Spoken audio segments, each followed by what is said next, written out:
ETF index mutual funds నేర్చుకుని stock మార్కెట్లో రాణించాలనుకుంటున్నారా? వెంటనే ఈ నెంబర్కి కాల్ చేయండి. నమస్తే, నేను విజయ్. ప్రస్తుతం ఇరాన్ మీద జరుగుతున్నటువంటి యుద్ధం, ముఖ్యంగా ఇజ్రాయెల్తో కలిసి అమెరికా పెద్ద ఎత్తున చేస్తున్నటువంటి ఈ దాడుల నేపథ్యంలో అదే స్థాయిలో ఇరాన్ కూడా తిప్పికొడుతుంది. అయితే ఇప్పుడు తాజాగా ఇరాన్ మీద జరుగుతున్నటువంటి ఈ దాడిని వ్యతిరేకిస్తూ ఇప్పుడు చైనా కూడా సీన్లోకి వచ్చింది. చైనా కూడా ఇప్పుడు ఇరాన్కి సపోర్ట్గా ఒక ప్రకటన కూడా చేసింది. నిజంగా చైనా కూడా ఇప్పుడు ఈ యుద్ధంలో పాల్గొనేటువంటి అవకాశం ఉందా? అమెరికాకు వ్యతిరేకంగా చైనా ఏ స్థాయిలో ఈ యుద్ధంలో పార్టిసిపేట్ చేసేటువంటి అవకాశం ఉంది? నిజంగా అదే జరిగితే మూడవ ప్రపంచ యుద్ధం ప్రారంభమయ్యే అవకాశం ఉందంటారా? ఎస్, దీని గురించి డిస్కస్ చేసే ప్రయత్నం చేద్దాం. మనతో పాటున్నారు అనలిస్ట్ నాగార్జున రెడ్డి గారు. నాగార్జున రెడ్డి గారు, నమస్తే అండి. నమస్తే. నమస్తే సార్, ఏంటి సార్ ఇప్పుడు చైనా ఇప్పటి వరకు చైనా పరోక్షంగా ఇరాన్కి సపోర్ట్ చేస్తుంది.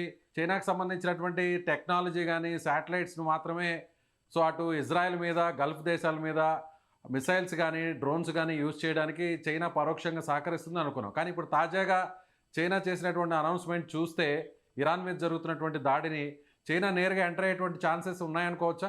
చైనా ఒక్కటే కాదండి, నిన్న మొన్నటి దాకా 4 రోజులు అయింది కదా మొదలయ్యి. దాకా ఏంటంటే చైనా, రష్యా, నార్త్ కొరియా, వీళ్ళ ముగ్గురు కూడాను ఏమీ చెప్పకుండా నిమ్మకి నీరెత్తినట్టు అలా చూస్తూ ఉన్నారు. కానీ ఇండైరెక్ట్గా హెల్ప్ చేస్తూ ఉన్నారు ఇరాన్కి. కానీ ఇప్పుడు వచ్చినటువంటి లేటెస్ట్ న్యూస్ ఏంటి అంటే రష్యా, చైనా, నార్త్ కొరియా కూడా ప్రత్యక్ష యుద్ధంలోకి దిగేటువంటి సూచనలు కనపడుతున్నాయి. మరి అటువైపు ఏం జరుగుతుంది? నాటోలో ఉండేటువంటి సభ్య దేశాలు ప్లస్ అమెరికా ప్లస్ ఇజ్రాయిల్, వాళ్ళ ముగ్గురే కాకుండా గల్ఫ్ కంట్రీస్లో ఉండేటువంటి కొన్ని కంట్రీస్ కూడా చేస్తాయి. కానీ ఆస్ట్రేలియా, జపాన్, అట్లనే యూరోప్లో ఉండేటువంటి స్విట్జర్లాండ్, ఇలాంటి దేశాలు మటుకు ఎటువైపుకి ఉండవు, యుద్ధంలో పాల్గొనవు. డైరెక్ట్గా కానీ ఇండైరెక్ట్గా కానీ ఎటువంటి విషయాల్లో కూడా జోక్యం చేసుకోరు. మరి దీన్ని ప్రపంచ యుద్ధం అని అంటామా మనం అంటే, ఫస్ట్ వరల్డ్ వార్ చూసాము, సెకండ్ వరల్డ్ వార్ చూసాము. ఫస్ట్ వరల్డ్ వార్లో, సెకండ్ వరల్డ్ వార్లో జరిగినప్పుడు ఏంటంటే మన ఇండియా వాళ్ళు కూడా ఉన్నారు, బ్రిటిషర్స్ కింద ఉన్నాం కాబట్టి మనం కూడా ఉన్నాము. మీరు మాకైనా సహాయం చేస్తే కనుక మీకు స్వాతంత్రం ఇస్తామని వాళ్ళు చెప్పారు. ఇజ్రాయెల్ వాళ్ళకి కూడాను ఒక రకంగా వాళ్ళ దేశం ఏర్పడడానికి కూడా కారణము మన హైదరాబాద్ సేనలు, మైసూరు మహారాజా గారి సేనలు, జైపూర్ మహారాజా గారి సేనలు, వీళ్ళందరూ కూడా దాంట్లో పాల్గొన్నాయి. అందుకనే ఇజ్రాయలీస్ ఏమంటారంటే థ్యాంక్స్ టు భారత్ అని ఒక ఏకంగా కూడా రాజ్యాంగంలోనే రాసుకున్నారు. ఇది జియో పాలిటిక్స్ లో ఒక పార్ట్ అండి. ఇది జియో పాలిటిక్స్ అంటే ఇలాగే ఉంటాయి. జియో పాలిటిక్స్ లో ఏంటంటే ప్రధానంగా 3 అంశాలు ఉంటాయి, గుర్తుపెట్టుకోవాలి ప్రజలు కూడా. 3 అంశాలు ఉంటాయి. మొట్టమొదటిది స్వార్థము. చాలా స్ట్రాంగ్ వర్డే, కానీ ఉపయోగించక తప్పదు. ఎవరి సంగతి వాళ్ళు చూసుకోవడం అంటారు సార్, అలా ఉంటుంది. అది ఫస్ట్ పాయింట్. సెకండ్ పాయింట్ ఏమిటంటే ఆధిపత్య ధోరణి, అమెరికా వాడు చేస్తున్న పని. మూడవది వ్యాపారం. ఈ మూడింటితో పాటు వేరే కూడా విషయాలు చాలా ఉంటాయి. ఆయిల్ వారు, ఇంటర్నెట్ వారు, శాటిలైట్ వారు, ఇట్లాంటి రకాలైన కూడా ఉంటాయి. మొత్తం 12-13 రకాల యుద్ధాలు. అందులో మరి ఇప్పుడు జరుగుతున్న యుద్ధం దేనికోసం అంటే ప్రధానంగా ఆధిపత్య ధోరణి ప్రదర్శించడానికి. రైట్. సో ఇవన్నీ కూడాను జియో పాలిటిక్స్ అనమాట. 3 విషయాలు ఏంటనే చెప్పాను, మిగిలిన విషయాలు కూడా చాలా ఉంటాయి. ఇవాళ సెన్సెక్స్ అనేటువంటిది 1000 పాయింట్స్ పడిపోయింది. డాలర్ రేట్ అనేటువంటిది $92.06 వచ్చింది. 1 మినిట్లోనే 2 పైసలు పెరిగిపోయింది సార్. అది సరే. ఇక బ్యాలెన్స్ రేట్ అంటారా, జనరల్గా మనం కొనేదంటా కూడాను బ్రంట్ కూడా కొంటాము. అది వాళ్ళ పొద్దున చూసినప్పుడేమో ఈ ఒక రేట్ ఉంది, ఇంధనంగా చూస్తేనేమో అది $81.44 26 అయింది. అది కూడా మారిపోతా ఉంది. ఐ థింక్ అది 84.20 82.30 వచ్చింది. అది కూడా ఇవాళ $2 పెరిగిందండి. ఒక్క బ్యారెల్ మనం ఆయిల్ కనుక కొనుక్కుంటే 150. మధ్యలో మనం ఈ ఎకనామికల్గా మనం మాట్లాడే ముందు కూడా చైనా, రష్యా, అలాగే నార్త్ కొరియా, ఈ 3 కూడా ఎంటర్ అవుతాయని మీరు చెప్పారు. వెళ్ళే అవకాశం ఉందని మీరు అంటున్నారు. వెళ్ళే అవకాశము ఉంది. ఇప్పుడు రష్యా వాళ్ళని తీసుకున్నారనుకోండి, వాళ్ళు ఆల్రెడీ యుక్రెయిన్ తోటి 4 సంవత్సరాల నుంచి పోరాడుతున్నారు. మరి చైనా వాళ్ళు ఉన్నారనేసి అంటే అమెరికాకి చైనాకి మధ్యలో ఎప్పుడు కూడా ట్రేడ్ వార్ జరుగుతూ ఉంటుంది.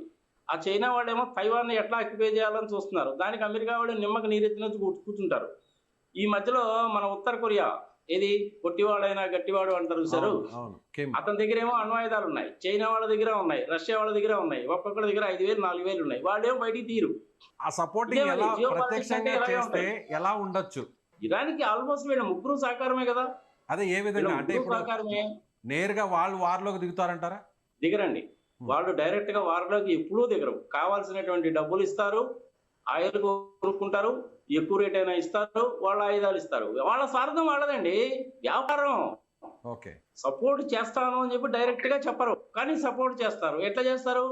వాళ్ళ ఆయుధాలు కొంటారు, ఆయుధాలన్నీ అయిపోతుంటాయి, మళ్ళీ వాళ్ళ దేశాల్లో ఆయుధాలు తయారు చేస్తూ ఉంటారు, మళ్ళీ అమ్ముతా ఉంటారు. అదే వ్యాపారం అంటే. జియో పాలిటిక్స్ ఇలాగే ఉంటాయి, ఎవడి స్వార్థం వాడిదే.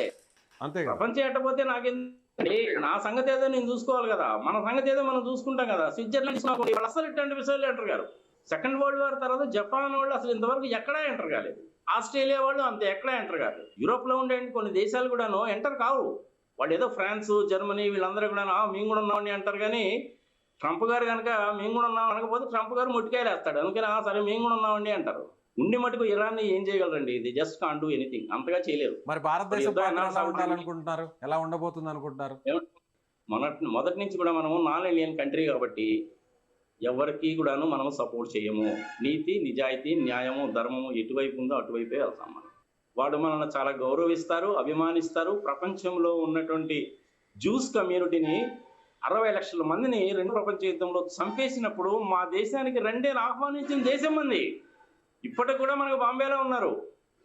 2008లోనో 2009లోనో బాంబే తాజ్మహల్ హోటల్ మీద జరిగింది. అది జ్యూస్ కమ్యూనిటీకి పక్కనే జరిగింది. అది ఆ జ్యూస్ కమ్యూనిటీ వాళ్ళందరూ కూడా నా తాజ్ హోటల్లోనే మీటింగ్ పెట్టుకున్నప్పుడే కదా గోలైంది. వాళ్ళని ఆదరించిన దేశము భారతదేశం, మనకి హెల్ప్ చేసేటువంటి దేశము ఇజ్రాయిల్. మరి అలాంటప్పుడు మనం ఇరాన్ కూడా కాదనలేం కదా. ఇరాన్ వాళ్ళ దగ్గర నుంచి మనం గ్యాస్ అనేటువంటిది 10% ఆఫ్ మన రిక్వైర్మెంట్, మొత్తం 10% మన ఆయిల్ రిక్వైర్మెంట్స్ అన్ని కూడాను ఇరాన్ నుంచి తెచ్చుకునేవాళ్ళం. తర్వాత ఏం చేసాము, ట్రంప్ గారు మనల్ని కొంచెం బెదిరిస్తే కొంచెం తలకాయ ఇలా ఉంచుకొని సర్లే పెద్ద అని చెప్పాడు కదా అనే ఉద్దేశంతో వాళ్ళ దగ్గర నుంచి తీసుకోవడం మానేసాం. 35% డిస్కౌంట్కి రష్యా వాళ్ళు ఇస్తే మనం వాళ్ళ దగ్గర తీసుకున్నాం. వాళ్ళ మీద కూడా శాంక్షన్స్ పెట్టడం మొదలు పెట్టేసరికి ఇంకా మనం ఎక్కడి నుంచి ఒక దగ్గర నుంచి తెచ్చుకోవాలి కదా. మన ఇండియాలో పరిస్థితి అలాగే ఉంటుంది. మనకి 100 లీటర్ల పెట్రోల్ కావాలి, 100 సిలిండర్లు కావాలంటే 20 సిలిండర్లే మన ఇండియాలో ఉంటాయి. అది డీసీ బ్లాక్ కావచ్చు, లేకపోతే బాంబే హైవే కావచ్చు, లేకపోతే అస్సాంలో ఉండేటువంటి బావులు, డిపోయి లాంటి బావుల్లో నుంచి కావచ్చు. మిగిలిన 80 సిలిండర్లు మనం కొనుక్కోవాలి, డాలర్లు ఇచ్చి కొనుక్కోవాల్సిందే. మన దగ్గర లేనప్పుడు తీసుకోక తప్పదు కదా. టెక్నాలజీ వైజ్ గా మనకేం ప్రాబ్లం లేదు. ఐరన్ ఓర్ ఇట్లాంటివన్నీ బ్రహ్మాండంగా ఉన్నాయి, సిమెంట్ ఫ్యాక్టరీలు బాగానే ఉన్నాయి, రైల్వే నెట్వర్క్ బాగుంది, నేషనల్ హైవేస్ బాగానే ఉన్నాయి, టోల్స్ వేరే బాగుంది. రేపేమో మనకి తమిళనాడులో, అస్సాంలో, కేరళలో, వెస్ట్ బెంగాల్లో ఎలక్షన్లు వస్తున్నాయి. 10 రూపాయలు రేటు తగ్గిస్తారు, తర్వాత మళ్ళీ డబుల్ చేస్తుంటారు. కానీ ఇప్పుడు పరిస్థితి చాలా విచిత్రంగా ఉంది కదా. పెంచక తప్పదు, పెంచితేనేమో ఎలక్షన్లో ఓడిపోతారు, పెంచకపోతేనేమో ఆయిల్ కంపెనీలకు నష్టాలు వస్తాయి. వాళ్ళేమో బ్యాంకుల దగ్గర నుంచి లోన్లు తీసుకుంటారు, ఆ లోన్లు కట్టరు, అవి బ్యాడ్ డేట్స్ అయిపోతాయి. మళ్ళీ అంతా కూడా సున్నా చౌదరి విజయమాలయ వారం అవుతుంది. అని ఏంటంటే ఎవరికి ఉండేటువంటి ప్రాబ్లమ్స్ వాళ్ళకు ఉంటాయి. కొత్తగా చెప్పాల్సింది ఏంటంటే ఐతుల్లా ఖొమైనీ గారు చనిపోయారు, కన్ఫర్మ్డ్. నెతన్యాహు గారికి ఏమైంది, ఆయన దాడి చేశారు, ఇంకా తెలియదు. ఇరాన్ వాళ్ళు తగ్గరు, అమెరికా వాళ్ళు తగ్గరు. వాళ్ళు కూడాను ఆయుధాల పరంగా బాగానే ఉన్నారు. మరి పాకిస్తాన్ పాత్ర ఎలా ఉండబోతుంది అనుకోవచ్చు? ఏముంది సార్ పాకిస్తాన్ వాళ్ళ పాత్ర? పాకిస్తాన్ వాళ్ళ పరిస్థితి అడుగునే పరిస్థితిలో ఉన్నారు. ఆ ఇరాన్ లో జరిగిన దెబ్బకి పాకిస్తాన్ వాళ్ళు కూడా ఎఫెక్ట్ అయ్యారు. పాకిస్తాన్ బోర్డర్ లో ఆల్రెడీ వాళ్ళు పాకిస్తాన్ మిలిటరీ ఫోర్సెస్ మీద అటాక్ చేస్తున్నారు, అక్కడున్న పోస్టులన్నింటిని కూడా వాళ్ళు క్యాప్చర్ చేస్తున్నారు తాలిబాన్. ఇవన్నీ కూడాను జియో పాలిటిక్స్ లో బాగా ఉండాలి. నేను ఆల్రెడీ చెప్పాను కదా సార్ మీకు, ఎవరి స్వార్థము వాడిదే. స్వార్థం అనేటువంటిది నాకు ఇష్టం ఉన్నా లేకపోయినా వాడక తప్పడం లేదు కాబట్టి నేను ఆ పదం వాడుతున్నాను. అంతకంటే ఏం లేదు. లేకపోతే ఇంకేం చెప్తాను చెప్పండి. కొన్ని దానికి సరేనండి ఈక్వలెంట్ పదం ఏదో ఉందో చెప్పండి, కొంచెం సాఫ్ట్ గా చెప్పుకుందాం. స్వార్థము కాదు, కొంచెం సాఫ్ట్ గా చెప్పుకుందాం చెప్పండి. మనిషి అంటేనే స్వార్థంగా దేశాల పరంగా ఆలోచిస్తే ఆ స్థాయిలోనే ఉంటుంది కదా. అంతే కదా. మరి ఎవరి సంగతి చూసుకోవాలి. మరి దాన్నే జియో పాలిటిక్స్ అంటారు. ఆ జియో పాలిటిక్స్ గురించి కనుక చెప్పాలంటే మీరు 10 నిమిషాల్లో చెప్పండి, చెప్పేవారం కాదు, అది 10 గంటలు పట్టుద్ది. కొన్ని 100 ఉదాహరణలు చెప్పచ్చు. రష్యా వాళ్ళతో మనం క్లోజ్ గా ఉంటే అమెరికా వాళ్ళ కోపం, అమెరికా వాళ్ళ దగ్గరికి వెళ్తే పాప రష్యా వాళ్ళు కానీ చైనా, పాకిస్తాన్ వాళ్ళేమో వాళ్ళ మునీర్నేమో పిలుచుకొని పక్కన కూర్చోబెట్టుకొని నువ్వు నా మంచి ఫ్రెండ్, మోడీ గారికి 180 కోట్లు ఇచ్చాను, ఆయన మంచి మిత్రుడు కాబట్టి అంటారు. ఎట్లా నమ్ముతారండి? వ్యాపారం, ఆయుధాలు అమ్ముకోవాలి, బతకాలి. మామూలుగా దేశాలు అయితే పోతాయి. వెనిజులాలో ఏం జరిగిందో చూసాంగా. రిచ్ ఆయిల్ సోర్సెస్ ఉన్నాయి, దాని మీద ప్రపంచం సంపాదించాలి. దాడి చేశారో 2 గంటల్లో ఎత్తుకుపోయారు. డెమోక్రటిక్ సెటప్ లో ఉన్నటువంటి అమెరికా వాళ్ళు ఆ విధంగా చేస్తారని చెప్పి ఎవడన్నా అనుకుంటాడా? ఎవడో అనుకోడు. ఇరాక్ లో కూడా అంతే. సద్దాం హుసేన్ దేనికి చంపేశారు? నీ దగ్గర అణ్వస్త్రాలు ఉన్నాయా అని చెప్పి చంపేశారు. చివరికి తేలింది,